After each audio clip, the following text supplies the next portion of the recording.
Salve, minha rapaziada, sejam bem-vindos a mais um giro de notícias do nosso Vascão.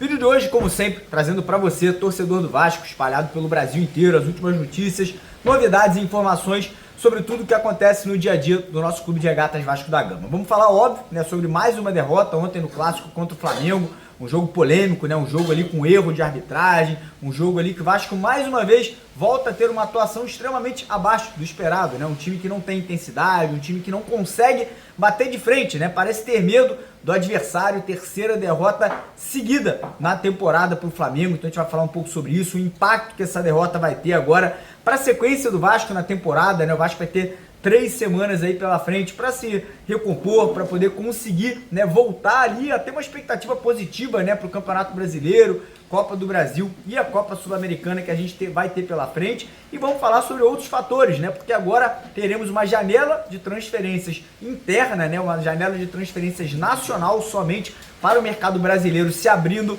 e o Vasco terá que se movimentar. Primeiro, para se desfazer de atletas que não fazem parte aí dos planos do Carille para o restante da temporada, né? O elenco está muito inchado, muitos jogadores que não vêm sendo aproveitados, né, aí pelo treinador. E óbvio, o Vasco vai ter que também buscar peças de reposição. O Vasco tem que buscar um centroavante para brigar por posição com o Pablo Verratti. Temos que buscar zagueiro. Ficou nítido ontem que ainda é uma carência nesse elenco. Posição de primeiro volante é outra posição extremamente importante para o Vasco ir atrás aí agora nesse momento durante esse mês de março e o começo do mês de abril. Então, primeiramente, quero convidar você a assistir o vídeo até o final. Sei que tá todo mundo de cabeça inchada depois da derrota de ontem, mas dá essa moral, assiste aí o vídeo, deixa o like para dar aquela moral pro nosso trabalho.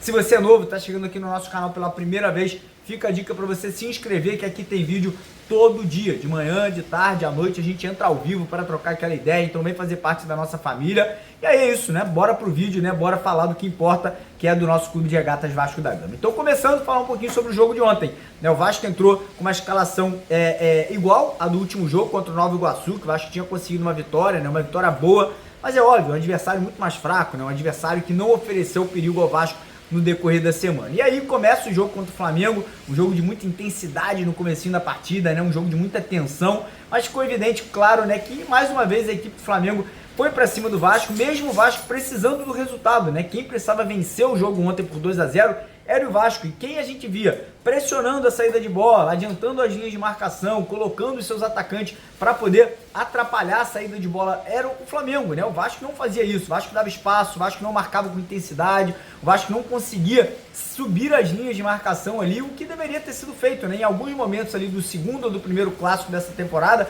foi o único momento que o Vasco ofereceu perigo ao Flamengo, foi quando fez exatamente isso, né? Subiu a linha de marcação, pressionou a saída de bola, e ontem a gente não viu isso acontecendo. O Vasco acha um gol no primeiro tempo, uma cobrança ali de escanteio do Coutinho, a bola acaba pipocando na área e o Nuno Moreira faz um gol ali, né? Abre o placar, e aí de em diante, mais uma vez, o Flamengo toma conta do jogo, sai pra frente, empata a partida ainda no primeiro tempo, num gol polêmico, né? A grande verdade é que o gol estava impedido, depois todos os especialistas de arbitragem confirmaram ali que realmente o Bruno Henrique estava à frente, e o VAR, enfim, vou nem comentar isso, porque o próprio presidente do Vasco, quanto o Pedrinho, já falou sobre isso na coletiva de imprensa, né, depois do jogo. Inclusive a gente vai colocar a coletiva aqui na íntegra para vocês no final do vídeo de hoje.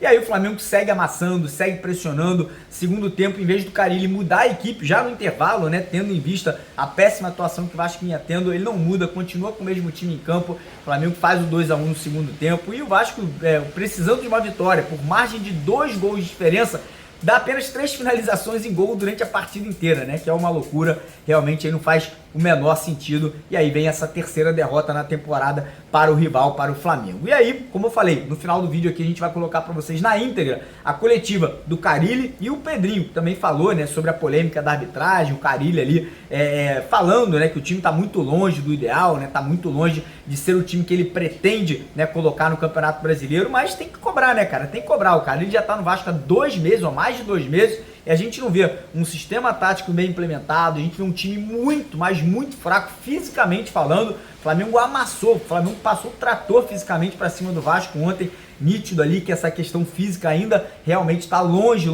do ideal. E agora o que acontece? O Vasco agora tem 3 semanas de preparação para o início do Campeonato Brasileiro, né? O Vasco só estreia no dia 30 de março contra o Santos em São Januário, e até lá, né, a gente espera, torce que essa questão física evolua, que o Carille possa, né, implementar ali um padrão de jogo mais forte ali, principalmente de marcação, de saída de contra-ataque, que é o jeito que ele gosta de jogar, né, numa linha com 3 ali, meias e um atacante mais centralizado. Então agora é isso, né, trabalhar, recompor ali o que foi feito de errado, né, conseguir aí correr atrás desse prejuízo. E aí chega essa questão da janela de transferências, porque agora, no dia 10 ou no dia 12 de março, né, já agora essa semana, teremos a janela nacional, que é a janela brasileira de transferências novamente se abrindo, para que clubes possam aí trocar jogadores, emprestar jogador, comprar jogador. O Vasco tem um elenco muito inchado, o próprio Carille fala diversas vezes sobre isso, né, da necessidade do Vasco se desvincular de alguns jogadores que não fazem parte dos planos, caso aí do Jean Davi,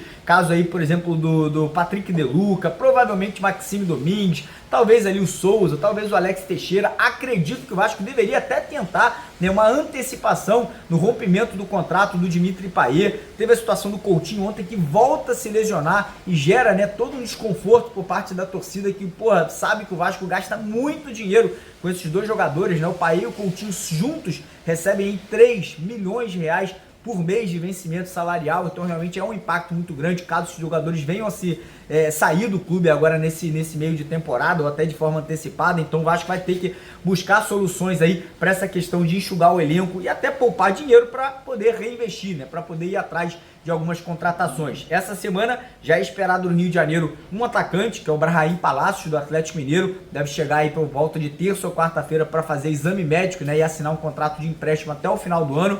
Mas o Vasco tem que contratar mais, né? Tem que contratar um centroavante. O Vasco não tem um reserva, ou pelo menos um jogador que possa incomodar o Verratti, né? O Vasco precisa de um centroavante, seja ele o Davidson, seja ele qualquer outro jogador, tem que trazer um jogador para a posição ali de centroavante, tem que trazer primeiro volante e tem que trazer zagueiro, né? Ontem ficou mais uma vez evidente a necessidade grande que o Vasco tem ainda de mais um zagueiro aí para buscar, né, titularidade, né, para pelo menos brigar por posição ali com o Maurício Lemos. Lucas Freitas fez uma partida horrorosa ontem, vinha muito bem até então, mas ontem mostrou que é um jogador que ainda precisa evoluir muito na carreira. E agora é isso, né, torcer para que a diretoria, que o Pedrinho, né, vá atrás dessas contratações juntamente ali com o diretor executivo de futebol e que a gente possa ter um pouco mais de solidez no mercado, né, trazer jogadores de repente um pouco mais prontos. Eu sei que vai ser difícil, eu sei que vai ser complicado, mas essa é a expectativa que a gente tem aí pela frente. E agora, vou deixar com vocês a entrevista do Pedrinho, né? O Pedrinho que falou ontem após o jogo. Vou deixar também com vocês a entrevista do Fábio Carille, falando sobre a partida de ontem, o que ele espera aí para essas próximas semanas de preparação. E mais uma vez, queria lembrar a galera que puder dar uma moral, né, ao canal do nosso colega, que a gente está deixando para vocês aqui embaixo. Primeiro link aqui na descrição do vídeo. Corre lá, se inscreva no canal, dá aquela moral. Se você clicar no link, é o primeiro link aqui na descrição do vídeo e também no primeiro comentário fixado do vídeo de hoje. Todo mundo que se inscrever lá nesse canal vai participar agora no final do mês no meio do mês de março, na verdade, no dia 15 de março, no sorteio de 2 camisas oficiais do Vasco. Então o primeiro link na descrição do vídeo e no primeiro comentário fixado do vídeo de hoje. Combinado? Fechado? E agora vou deixar com vocês a entrevista do Carille e do Pedrinho para vocês acompanharem. Um abraço, tamo junto. Antes de dar a palavra pro Carille, e não nenhum contexto de jogo vai ser avaliado por mim aqui, obviamente. Eu só quero pontuar a questão da linha do VAR, e não estou entrando no mérito do jogo, mais uma vez, só repetindo e deixando claro, mas em 10 segundos uma avaliação de um lance tão ajustado demonstra então uma evolução do VAR num nível absurdo de um jogo para o outro. E olhando, revisando, tentando ser o mais justo possível, e pegando as informações com o VAR, que a linha da tecnologia vem de baixo para cima, por isso que a cabeça do Bruno Henrique fica fora da linha e dando a sensação de impedimento, é a imagem que nós temos. A imagem que nós temos, que o corte, primeiro tinha muito mais corte para fazer, para esticar. E a outra é que a cabeça do Bruno Henrique passa por fora da linha. Então, um lance polêmico, que poderia mudar a trajetória do jogo, e numa avaliação, na minha concepção, extraordinária do VAR. Então nós tivemos uma evolução do VAR de um jogo para o outro de uma forma excepcional. E só para deixar esse registro, que isso não tem nada a ver com o conteúdo do jogo, que o professor Carilli vai falar, mas para deixar bem marcado que, assim, me causa muita estranheza a velocidade com que um lance tão apertado, tão ajustado, que determina um direcionamento do jogo, seja de uma evolução assim extraordinária de uma partida para outra. Tá bom? Falei, tem uma explicação técnica que não me convence, dessa marcação que vem de baixo para cima, mas que a imagem que parece para a gente é a cabeça do Bruno Henrique por fora da linha. Então, como é que uma tecnologia mostra uma coisa para eles e a imagem que é passada para a gente através da televisão é outra? E numa velocidade dessa, eles levaram mais tempo num lance que eu até achei que eles estavam avaliando se a bola tinha entrado ou não num cabeceio do Flamengo, que o Léo Jardim está próximo da linha do gol, e eles falaram que não, que era uma avaliação de um possível pênalti. Eles demoraram mais tempo nessa avaliação do que um lance completamente ajustado. E se teve essa evolução, parabéns. Eu realmente, em lances muito menos ajustados, a demora era de 2, 3 minutos. Um lance desse ser definido tão rápido. A única observação, quem fala do jogo é o treinador. Por enquanto, não.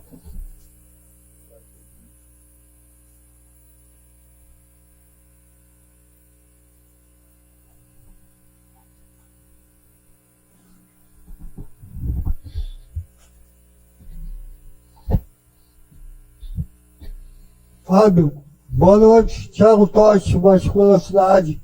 Você acha que a preparação física do time hoje é um ponto fraco no Vasco?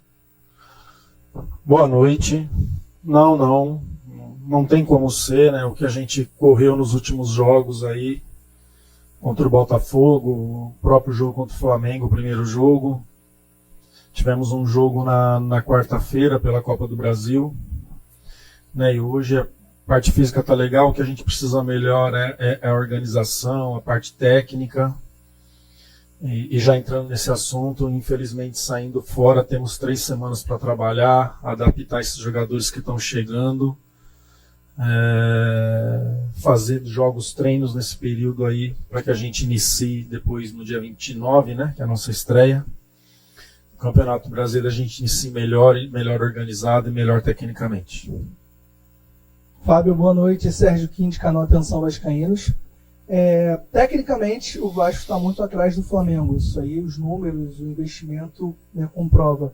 Mas eu queria falar de 2 aspectos com você. Primeiro, a questão física, mais uma vez, para você acabou de dizer que para você tá dentro do esperado, mas o Flamengo já classificado, com o resultado na mão, no segundo tempo, atropelou o Vasco fisicamente, e o Vasco, não sei se foi desmotivação ou foi questão física, já que para você está tudo dentro dos conformes. E um outro ponto é a questão psicológica. Você mesmo falou numa coletiva que o Vasco, depois que toma um primeiro gol, acaba desmontando, né? O Vasco é o time da virada, né? Acabou tomando um gol e se perdendo totalmente no jogo. Eu queria que você falasse desses 2 pontos e, se pudesse também, que você avaliasse o seu trabalho em relação ao que você acha que está dando certo no seu trabalho e o que você consegue trazer de evolução nesses jogos que você tem feito. Vamos lá, muita pergunta. Qual que é a primeira?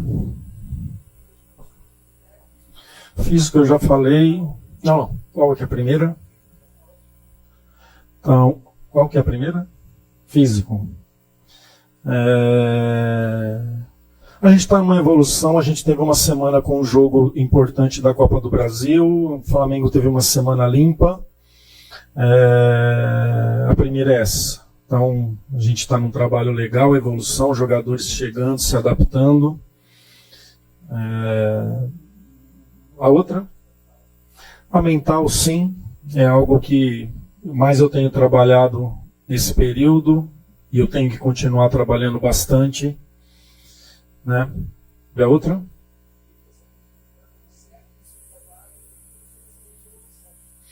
Não, está muito longe do que eu espero, do que eu acredito desse grupo, com um grupo de jogadores, agora conhecendo melhor ainda o elenco, cada um daquilo que eu penso futebol.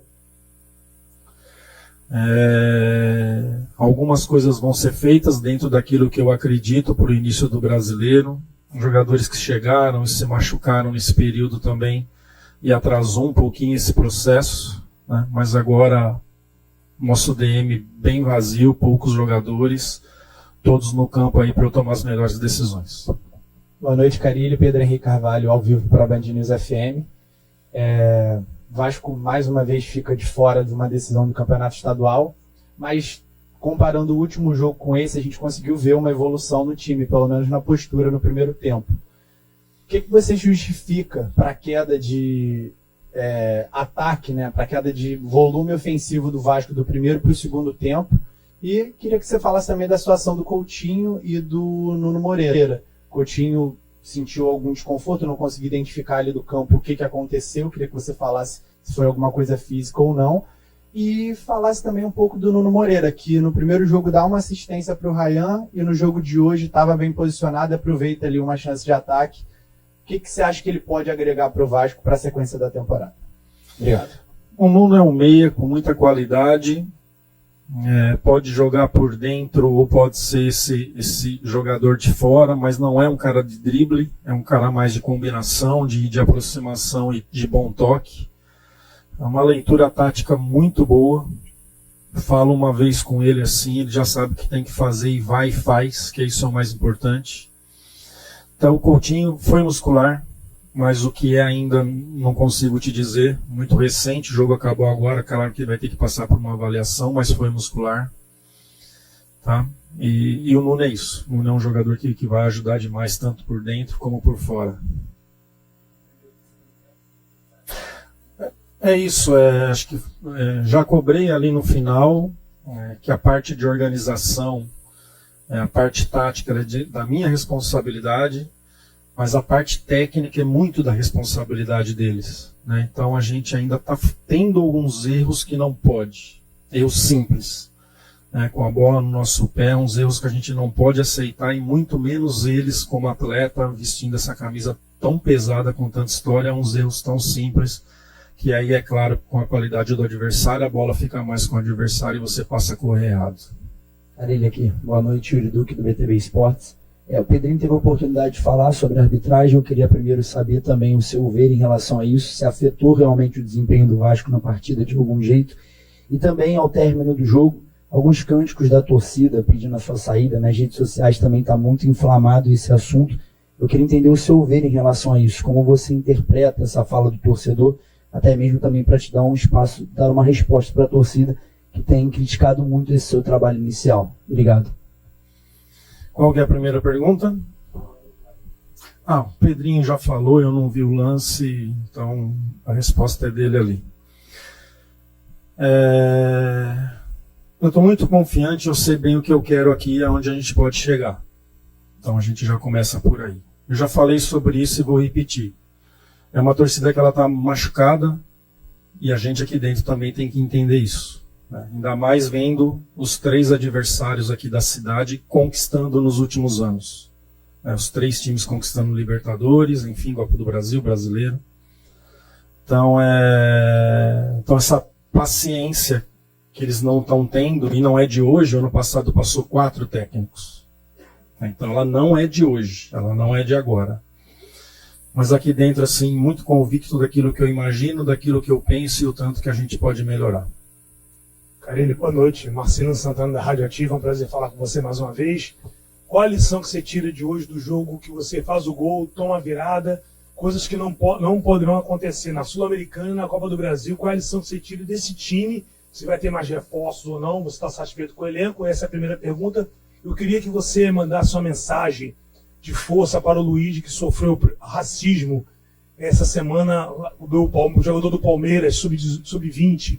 Queria que você mandasse através de você, que você é uma pessoa, um professor, né? Você é um técnico de futebol, e nós aqui ficamos sensibilizados com essa atitude. O Vasco que levanta a bandeira contra o racismo, que é o escárnio da humanidade, na minha opinião, a pessoa ser racista, isso não existe mais no futebol. Queria que você mandasse uma mensagem para o Luigi e falasse também da postura do Vasco no primeiro tempo, fez o gol, em relação às falhas que não pôde acontecer na Copa Sul-Americana, na Libertadores, na Copa Sul-Americana e na Copa do Brasil. Obrigado, Carelli. Começando com o Luigi aí, acho que não tem que falar isso, né, cara? Acho que quanto mais fala, dá mais força para... Muita gente já falou, não dá para aceitar, né? Não dá, acho que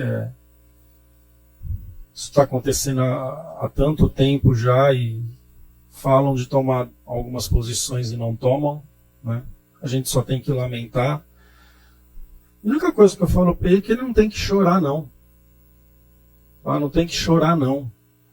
Levanta a cabeça e segue, né? Chorar muitas vezes mostra um sentimento de fraqueza. Fraco é quem fala, quem faz, né? Então, sendo bem curto em relação a isso, que ele tenha força e que encare de frente esses problemas aí, mostrando que ele é uma pessoa forte e que tem que seguir a vida, né? Não se abater com esses detalhes, porque não podemos nos diminuir com esse tipo de pessoa e com esses acontecimentos. A outra?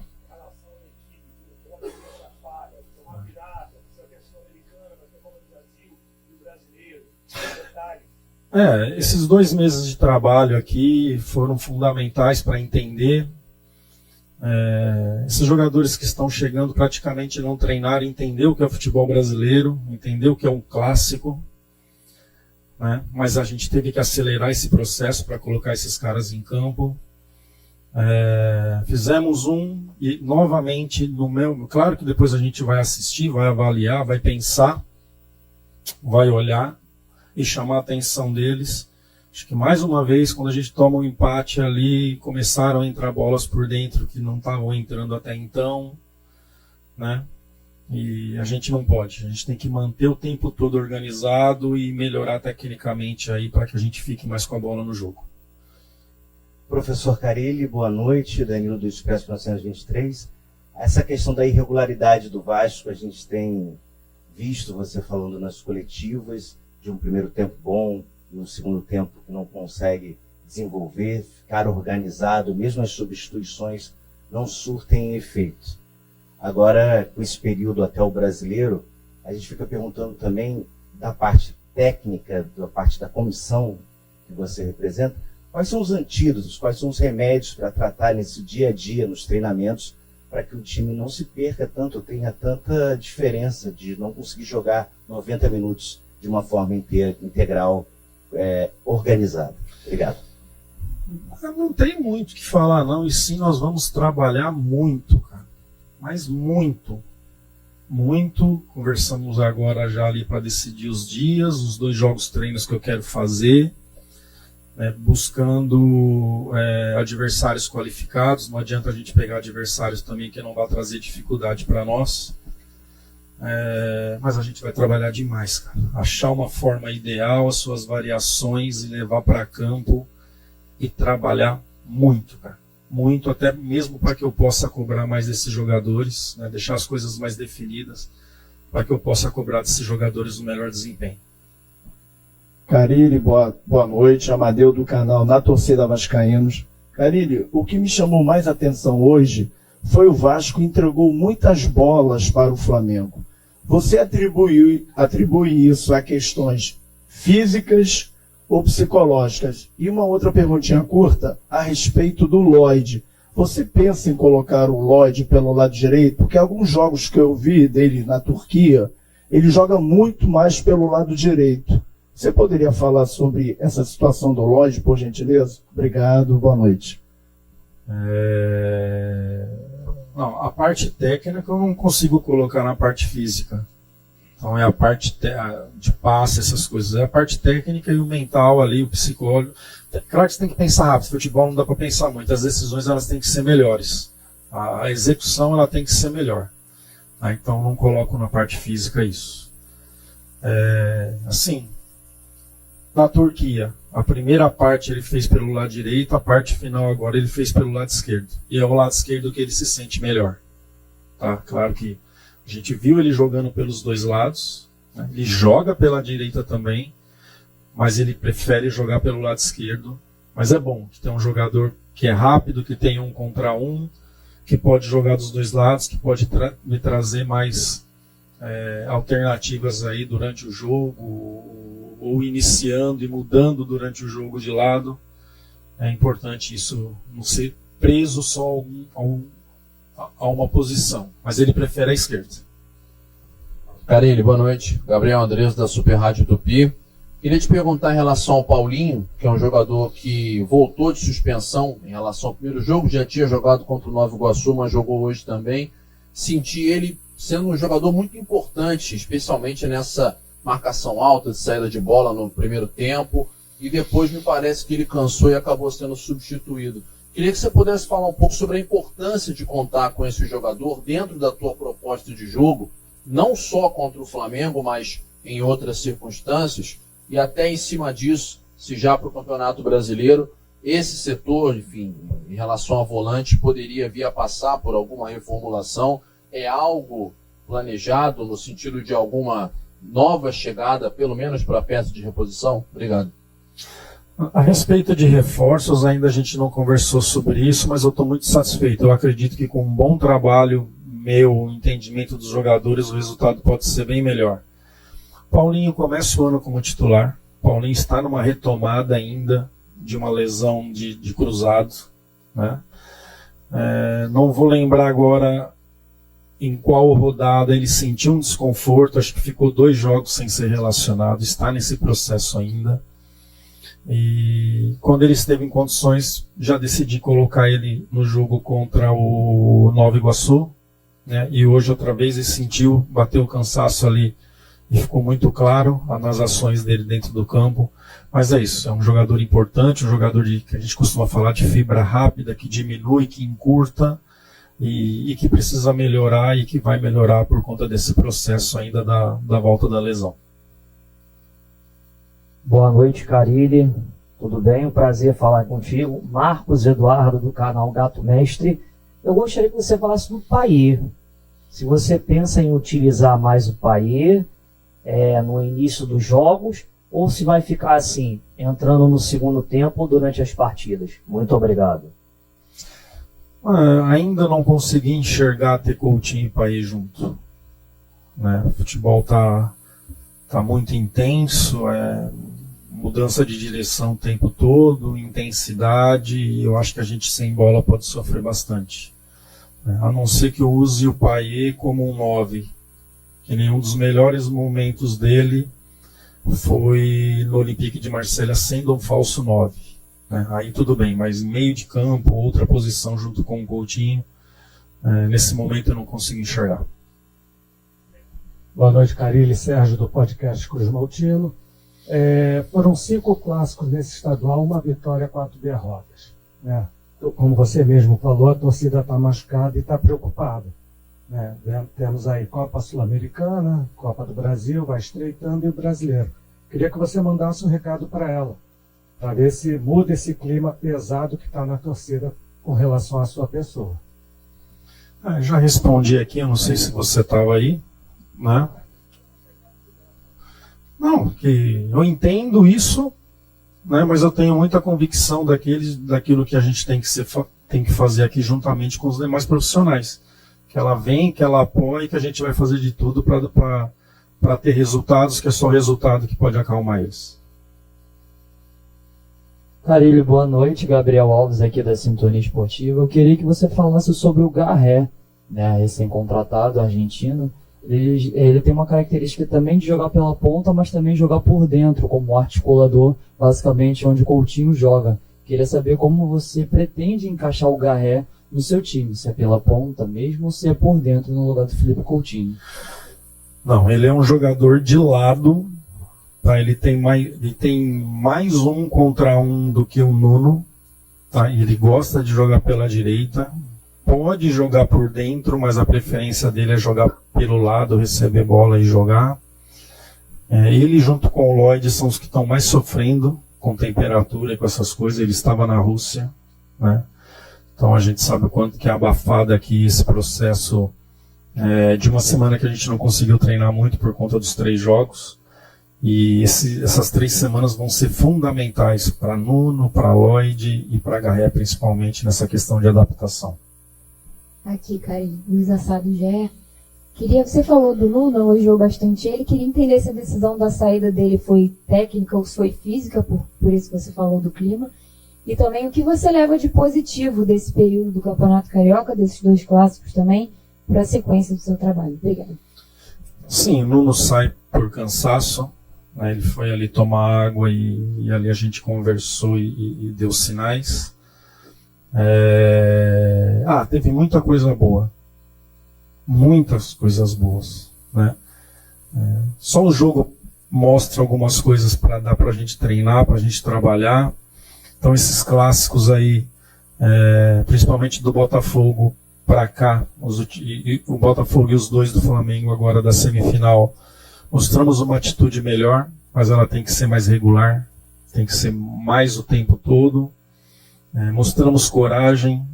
E agora a questão de organização, como eu já disse, é minha responsabilidade, a questão técnica é responsabilidade deles, para que eu possa cobrar bem e a gente melhorar jogo a jogo e nessas 3 competições que a gente tem pela frente.